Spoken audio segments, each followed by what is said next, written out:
धन्यवाद।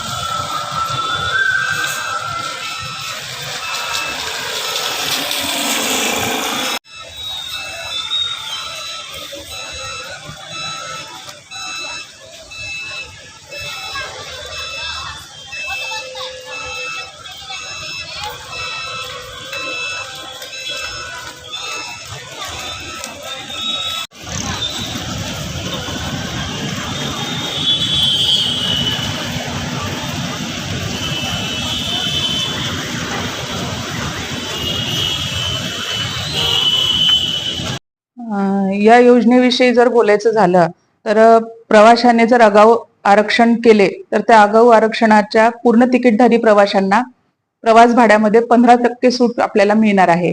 ही योजना महामंडळामध्ये 30 जून ते 1 जुलैच्या मध्यरात्रीपासून लागू झालेली आहे। रिझर्वेशनला ज्या फेऱ्या आपल्या ओपन आहेत, लांब पल्ल्याच्या आणि मध्यम लांब पल्ल्यांच्या फेऱ्यांना ही योजना लागू राहणार आहे। यामध्ये जर प्रवाशाने आपलं आगाऊ आरक्षण केलं आणि त्यामध्ये त्याला पूर्ण तिकीटधारी प्रवाशांसाठीच ही योजना आहे, त्याला त्याच्या प्रवास भाड्यामध्ये 15% सूट राहणार आहे आणि सर्व प्रकारच्या बसेसमध्ये ही योजना लागू राहणार आहे। याच्यामध्ये महत्वाचे म्हणजे 151 किलोमीटरच्या पेक्षा जास्त प्रवास करणाऱ्या प्रवाशांसाठी प्रवाशांना या योजनेचा लाभ घेता येणार आहे।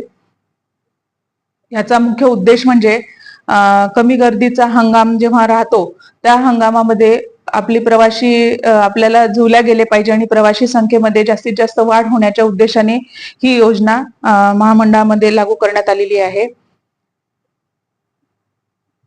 जेवढ्या जास्तीत जास्त प्रमाणात प्रवासी आपल्या एसटीशी जोडले जातील तेवढ्याच प्रमाणात रापस सेवेची गुणवत्ता ही सुद्धा सुधारण्यासाठी सकारात्मक प्रयत्न या योजनेमार्फत करण्यात येत आहेत।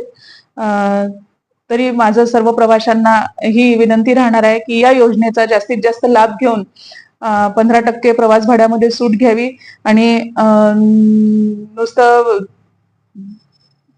म्हणजे साधं महिला सन्मान आणि ह्या सगळ्या योजनाच न घेता आपण पूर्ण तिकीटधारी प्रवाशांनी पण या योजनेचा जास्तीत जास्त लाभ घेऊन राप बसनेच सुरक्षित असा प्रवास करावा। धन्यवाद।